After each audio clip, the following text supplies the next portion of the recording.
Okay, welcome back to Hockey Actually, everyone. I'm Izzy. We've got my co-host Nicolleta, and we have our first official guest joining us today.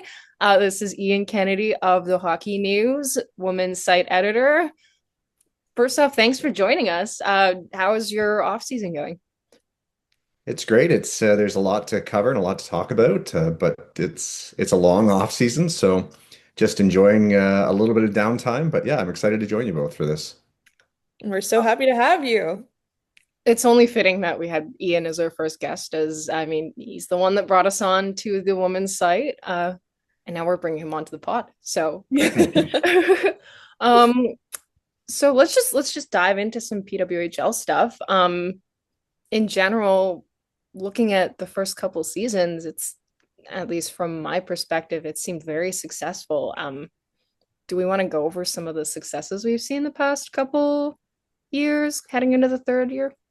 Yeah, I think we mentioned it last previous podcast where the Takeover had like an astounding like sold out theater at Rogers Arena in Vancouver, which was crazy. I Um think, and I think in general, like the attendance throughout not just the Takeover Tour, but like the home games as well has been pretty like I think they've surpassed around 1 million now, right? I think. Um, but yeah, Ian, since you've worked with the league pretty much since the start, like what have you been seeing from the whole like all these successes? There's an incredible amount of things that you could talk about. The Takeover Tour is the obvious, easy one. I mean, the fact that they can draw sold out arenas pretty much across Canada and some record-setting back-to-back years of the American attendance record being broken in Detroit, and Denver did it briefly until Detroit took it back. But there's so much more than that.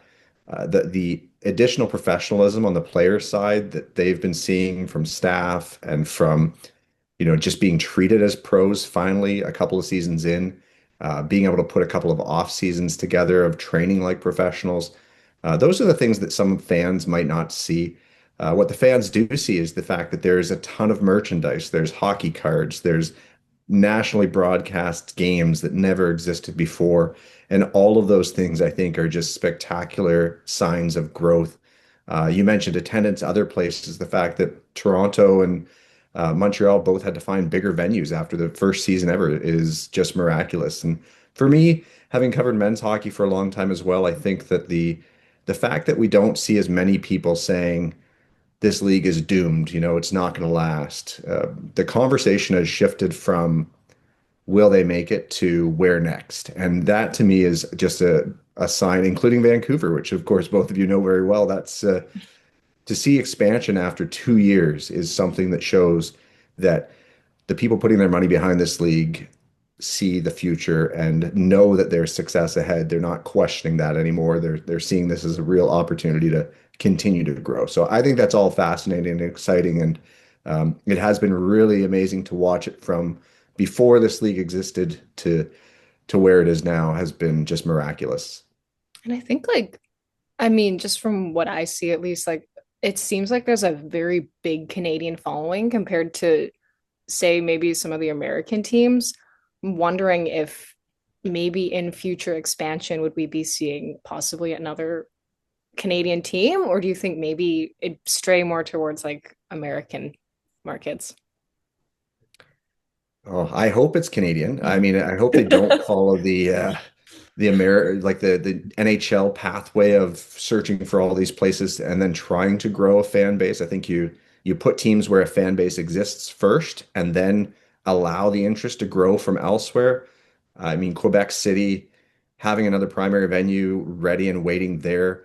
Even Hamilton, people kind of have shied away from these double market teams, but Hamilton has a brand new renovated arena in the downtown there with 17,000 seats ready to go.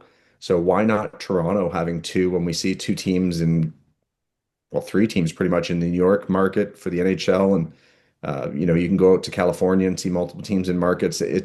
It's all there where we could see more Canadian expansion, and I wouldn't be opposed to seeing them put them in some of the smaller Canadian markets like London or Kitchener-Waterloo or Halifax, Saskatoon. There's so many places with great arenas that I know for a fact would draw 4, 5, 6,000 people a night, and The league originally thought that their success mark might be 1,000 fans at a game, but of course we're way over that, and that's an old conversation. So yeah, go Canada for sure. Yeah, I really like the idea of having one out in Halifax. I think just one in the Maritimes would draw so much attention and just have like such a big crowd because I know that it's very popular. Hockey's like very popular out there. So I think I totally agree with you there. I also wonder, especially since now we have Vancouver, Seattle, I guess you can maybe loop Minnesota in there, but if they were to expand out west again into maybe Alberta, try Mhm. like Edmonton or even Calgary. I remember Edmonton was part of the Takeover Tour. They had like around 17,000 in attendance. Do you think there could be an avenue there potentially, especially with like factoring in distance and travel? Edmonton makes a ton of sense to me.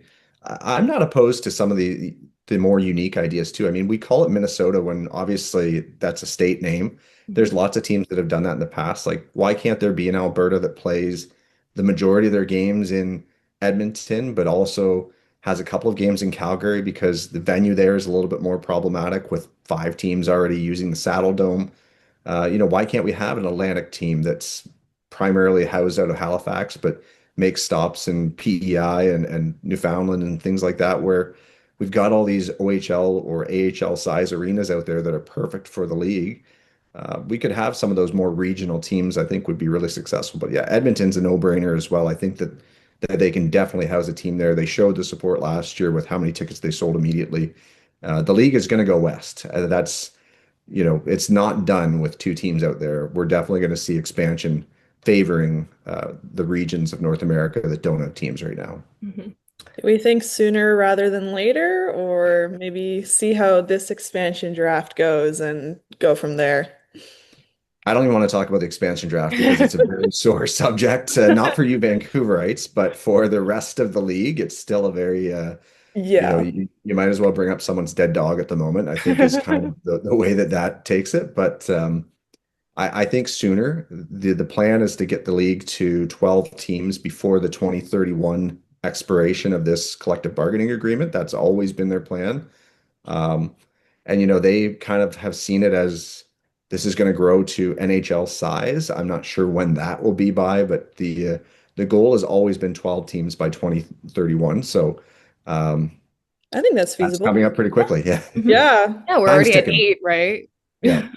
But you need two more expansions, probably. I don't see them doing four at once. That it would gut the league far too much at that point. So I would not be surprised to see two after this season again. At the very most, two after next season. But this season, there's a ton of opportunity with the Olympics. There's so many European players that have stayed in Europe to get through the Olympics cycle and Mhm. represent their teams and their nations before trying something new. So there's an abundance of players that could come after this year, and I think that the timing would be right talent-wise for that 2026 draft, which is already stacked with North American players. There's at least a team's worth of talent coming in next year that even this draft this year didn't have. Yeah. Okay. That's exciting. I love how like massively it's growing and just exponentially like it's really just hitting that curve. Yeah. And I feel like um I think you've mentioned it previously, maybe in articles, but another market that might be interesting if we're heading back to the East is Detroit or like the Michigan area with all the talent that's there already. And they, like you mentioned, they broke the attendance record in the US for the Takeover Tour. Um, I guess in terms of maybe an American market that they could expand to or potentially visit on the Takeover Tour that they haven't already, did any of us have anything in particular in mind? I I think love Michigan Detroit. could be I'm cool. from about an hour from Detroit, so I want a team there. There's 500,000 Canadians within an hour of Detroit as well, and Southwestern Ontario is a hockey mad region, so I think that makes a lot of sense. They could play a couple of slash in out of market games in Windsor. They've got a beautiful 6,500 seat arena there where the OHL's Windsor Spitfires play. So they kind of have that border city feel of a team there with the Gordie Howe Bridge connecting the two now. So that's definitely possible. I'm a big fan and proponent of putting a team in Vegas. I just think that the way that we've seen that city take over hockey in the NHL side, and they love women's Crazy. sports there. Yeah, they're very impactful. I was kind of surprised at how much Vegas has like made their mark, you know? Yeah. I'd be interested to maybe catch. I've never been to like a Golden Knights game or anything or any sports, any event in Vegas. So that might be interesting to see. And then, especially with the way, like you said, they kind of absorb and support women's sports, that's actually not a team or a city I would have thought. But as you're mentioning it, I can kind of see it. The spectacle to it. I mean, you know, so you struggle selling tickets the first little while. Every hotel there can give away some seats and get people in the building and experience the market for the first time. It's such a hub for people that are from Canada and from northern states that go and visit and are always looking for something to do. And, you know, it's just an entertainment spot. So having games there to put a couple thousand seats in a building would be pretty easy. And the Golden Knights have stated openly that they want to support a team in Las Vegas. So that's something that, you know, when you get that kind of support from other professional teams in the market, I don't know, that's good too. I'd love to see Denver as well. I'd like to see them try that again with how successful the Takeover Tour was there. So, so many spots you could say though. I don't know if you two have any other ideas.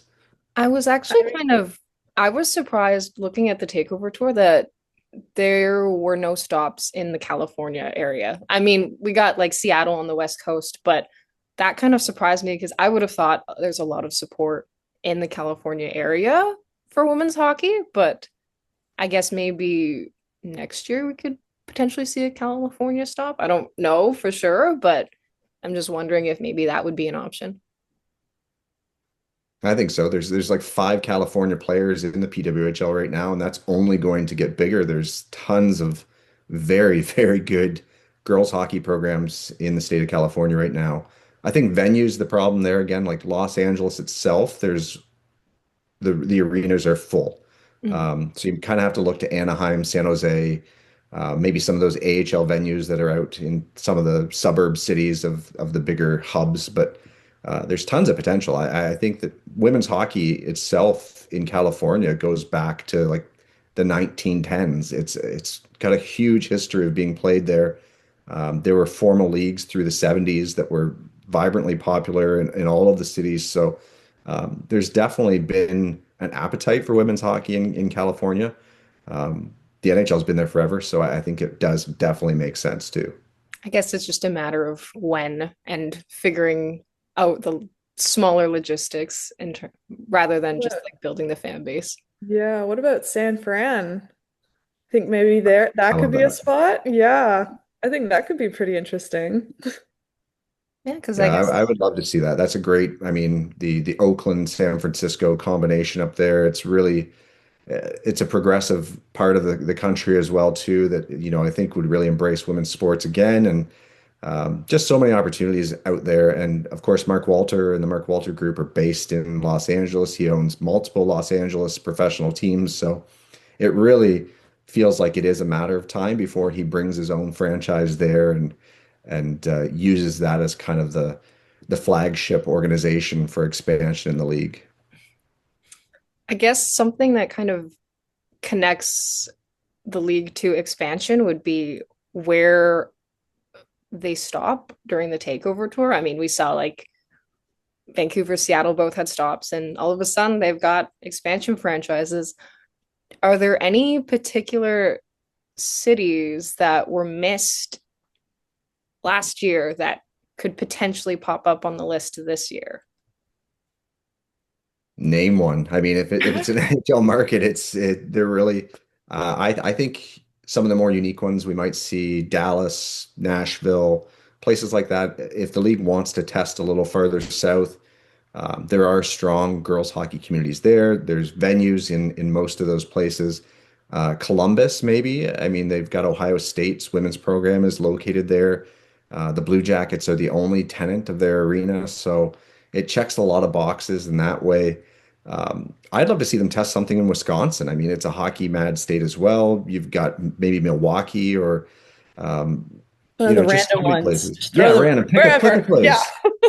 Go to Green Bay and it'll probably flourish there. Really, I mean, it doesn't matter. The state's got the right idea in terms of hockey, and I just think that they need to think a little bit outside of the box. I don't want to see them follow the NHL's cookie cutter pattern, market for market. I would love to see them set up their own footprint in a couple of different places that make sense for this league, for professional women's sports. I just don't want to see them only pick NHL cities either. And I think I hoped that Quebec City might be a way out of that. I hope that a place like Hamilton might be a way out of that, but we'll have to see what the league does. Yeah, for sure. I would be open to Arizona again. I Totally don't, random, hey, but if you let me watch some hockey in a warm weather location, I'm probably going to go. So Yeah. that's a good option. I mean, alrighty. you do Sorry, kind Izzy. of notice, oh no, all good. You do kind of notice though, like looking at where the teams are now and where they've stopped on the takeover tour, there's not a whole lot of like southern representation. It could be distance, could be other things. Um, but I kind of wonder where they could take a path into exploring maybe a southern market. I guess maybe a step would be like you said, Denver, even like Arizona, Vegas, even, but I don't know. I'm interested in seeing how they kind of navigate that market. Time will Yeah, I mean, tell. if you go to Florida, there's definitely the Panthers and the Lightning have great fan bases. They have fantastic followings, but people aren't picking up the newspaper to read about hockey there. I think there's a lot of fans that are in the building, and then once you go outside and ask people about it, it's still not there. There's growing communities, but I just don't think that they can go somewhere and say, we're going to build a market. I still think it's like find a market where there's strong girls hockey community where they know a fan base exists, which they're testing through the Takeover Tour. And I don't know, I could be wrong, but that would be the way I'd approach it. Honestly, I think you've kind of hit the mark. Like Hmm. it's the smartest possible way to grow the league, quite frankly. And yeah, they would be kind of dumb not to follow it that way. Should we go to the must-see PWHL games in Vancouver? I think so. I mean, honestly, every game, I think, personally speaking, but like if we're talking real must-sees, obviously the home opener is on there, seeing all the players skate out, all like getting their names called, all of that, the fans. That's definitely a must-see for me. I think another one that I have my eye on is in terms of on ice rather than off ice is the first matchup between Vancouver and Minnesota. Just so Vancouver can kind of gauge like this is a two-time defending Walter Cup champion. Like what, mind you, they're missing a few pieces from their championship teams, but from there to kind of gauge what does it take to be a champion, right? And almost kind of measure up what how like see how they stack up to champions. And then of course you've got like the return games for all the players that were taken from Minnesota. So that's those are a couple for me. Did either of you guys have any must-see games in Vancouver? I mean, I kind of want to see Vancouver and Seattle, the two newbies, crash it out. I think that would just be really fun to watch and exciting because you don't know what to expect from either Mhm. team, right? So it's kind of a free for all. It's new for everyone. So I think that would be interesting. Yeah, I think one game that I see Vancouver fans probably really being excited for too is to get, Marie-Philippe Poulin out there and Montreal and seeing some of the superstars of the game more up close and personal on a regular basis. It's surprising. I mean, you watch Poulin go into Ottawa in the first season and she gets booed, and that is just to me shows you where the league is at already in terms of fandom that this is pretty much a national hero that I would guess there's a large amount of Canadians that would take a bullet for. And, there we are booing her at a game. So I see a lot of those things. Definitely the returns of, the teams coming back, Minnesota having Sophie Jakes and Claire Thompson and people like that there. That's going to draw a little bit more interest from the media. I'm sure we'll be asking them how it felt to play their former teams. Um, but yeah, Toronto, Montreal, those Canadian matchups, Ottawa, I think are going to be exciting too. There's always uh, that extra interest of Canadian market against Canadian market. We're probably not going to get a battle of BC at any point, but Seattle's going to provide that, I guess. But I think every game is going to be really entertaining for fans out there personally. Just to see the night in, night out level of play and caliber of the players there, the excitement, the differing styles of the teams, and to kind of get to know some players that go beyond the national team rosters a little more up close and personal. Fans really haven't had that opportunity in Vancouver in particular, other than the Takeover Tour game.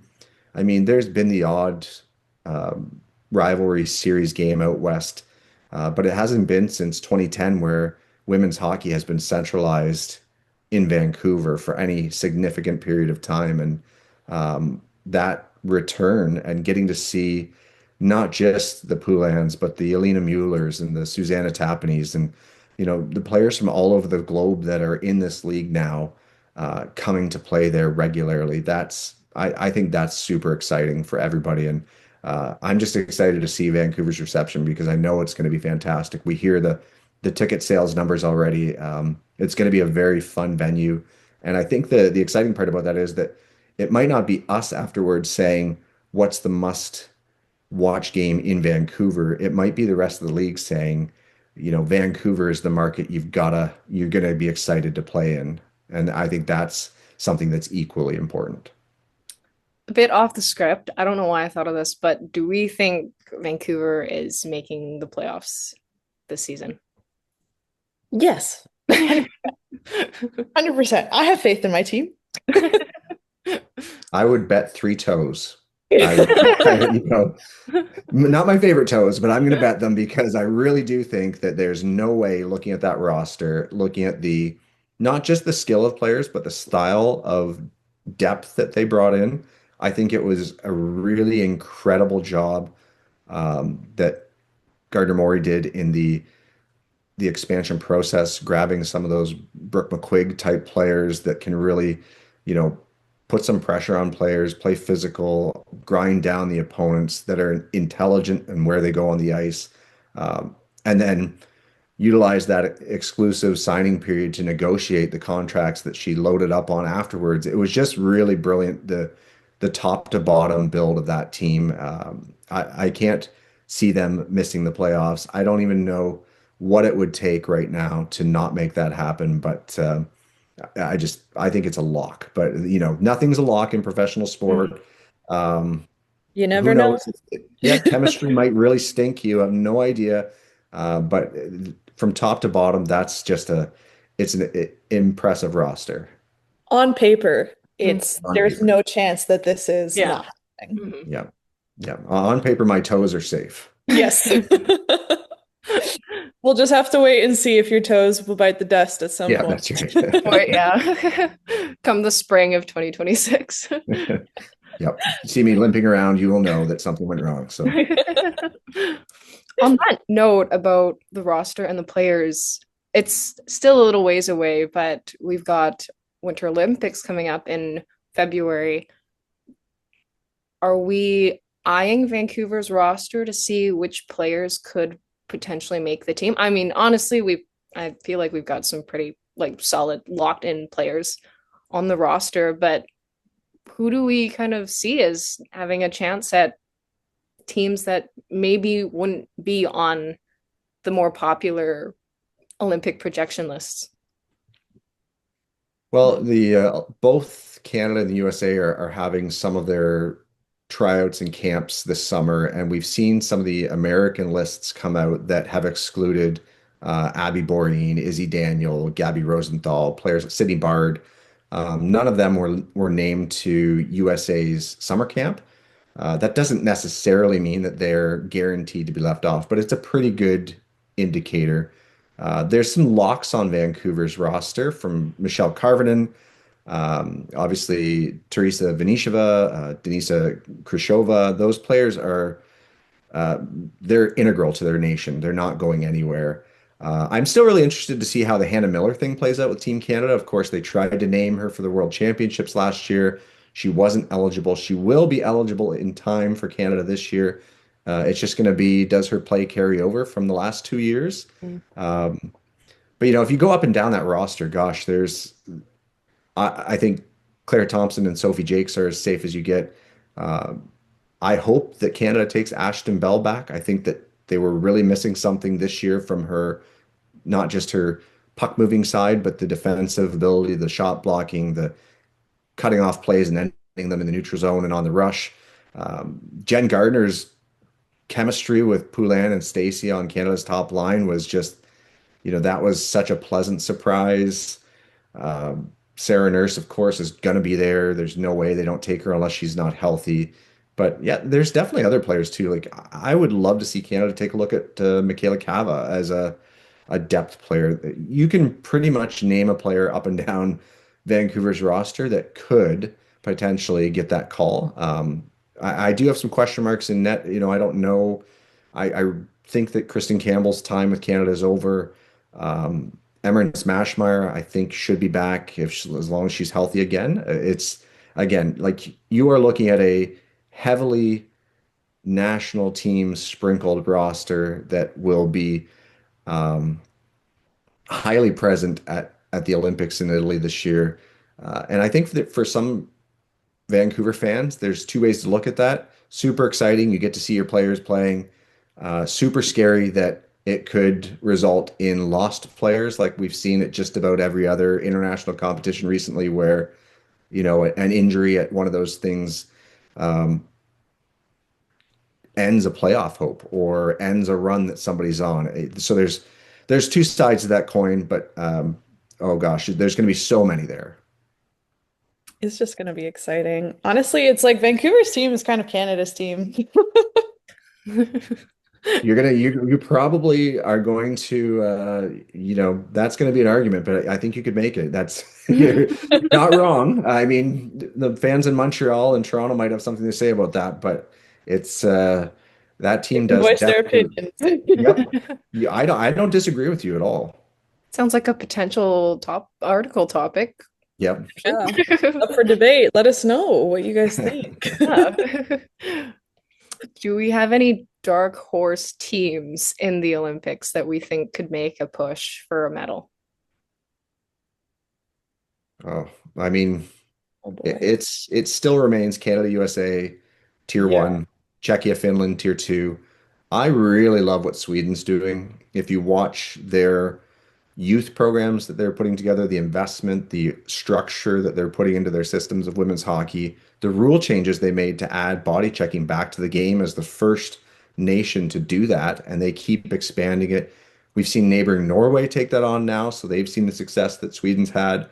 But there's a ton of potential coming out of Sweden, and I really wish that the Olympics would get with the program and get rid of the tiered Group A, Group B system that they use, where they put the top five nations in Group A, based on things that don't really accurately reflect a year-to-year system. That, Sweden definitely could be there, and I could see them beating Switzerland on any given night. They could beat Czechia. They could beat Finland if the night's right. They could also lose 7-1 to any of those. It's just the way it is. But I'd love to see that system go away because I think Sweden would be my dark horse pick, but that would also probably mean that they've got to beat Canada or USA in a quarterfinal game, and that's never going to happen. So The confidence. You never know. Uh, I mean, it's not likely, but Sweden did take Canada to overtime in the quarterfinals of the 2023 World Championships in Brampton. I was there and we watched like 16-year-old Hilda Svensson at the time score the game tying goal to make it 2-2 with like seconds to go in the game. And there was some scary moments in overtime too.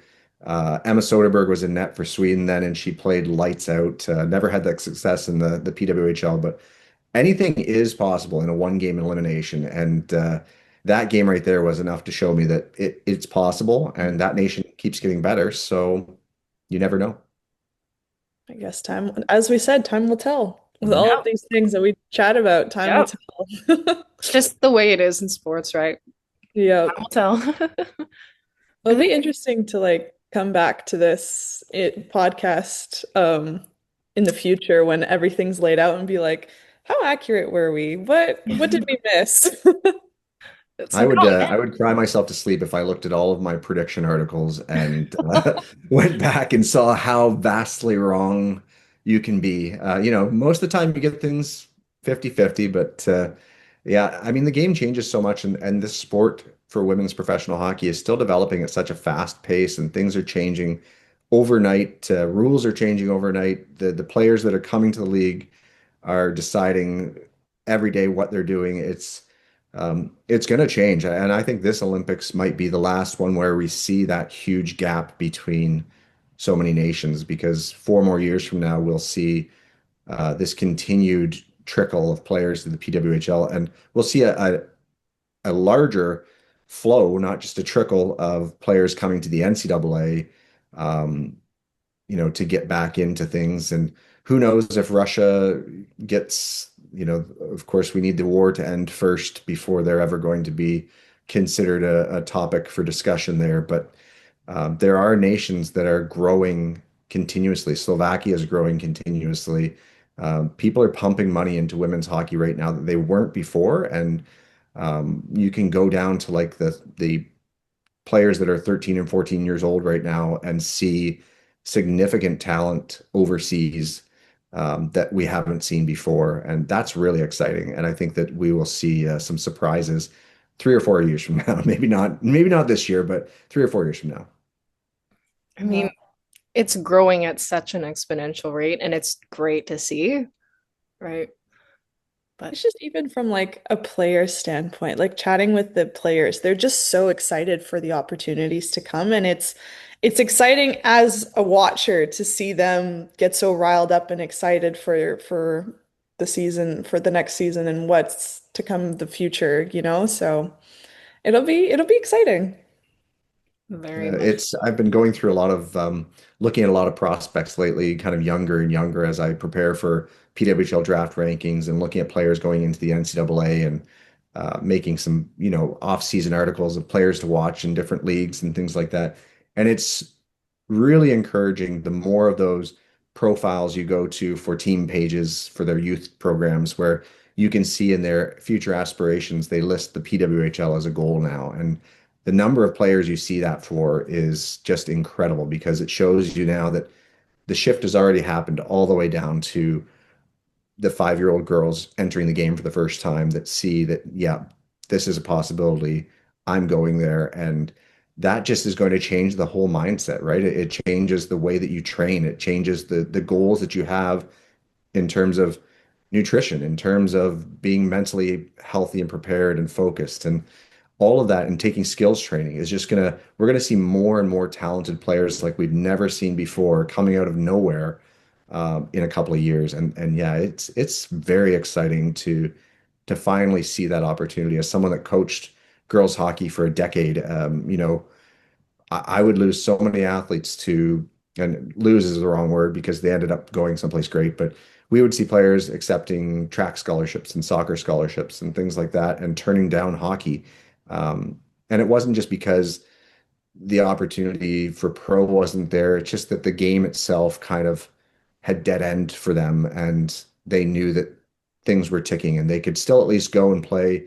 There wasn't many women's leagues for adults even at that time. So them continuing on after that, they could keep running. They could go play on a women's rec soccer team, but there was nothing for hockey beyond that, unless they wanted to go into a men's beer league, which is even for me as unwelcoming as can possibly be. But it's just great to see the future is there now. No, I totally agree. I think it's even as like a woman athlete in a different sport, but as a woman athlete, being able to see just women's athletics being not pedestaled, but growing in its respect is just so incredibly exciting. And I'm so happy that it's happening finally. I think that's everything we had, but Yep. thank you so much for joining us. Thank Uh, you. guess this is the end Oh, of the episode, but I'm Do you have sure any we'll have you final on thoughts? again soon. Yeah. anytime. Unfortunately, I just get too excited when I'm talking about this, and I feel like I take over the conversation. But I really appreciate, the excitement that you're both working to grow in Vancouver and for the women's game in general. And yeah, it's just so exciting I mean, to sit here with two people and talk about women's hockey in Vancouver now is fabulous. That's something that 2 months ago we wouldn't have been able to say, really. It's all good news, and I'm so glad to be here and talk to you both. And anytime. Oh, we're so happy. Thank you so much for joining us, and well, we hope to see you soon.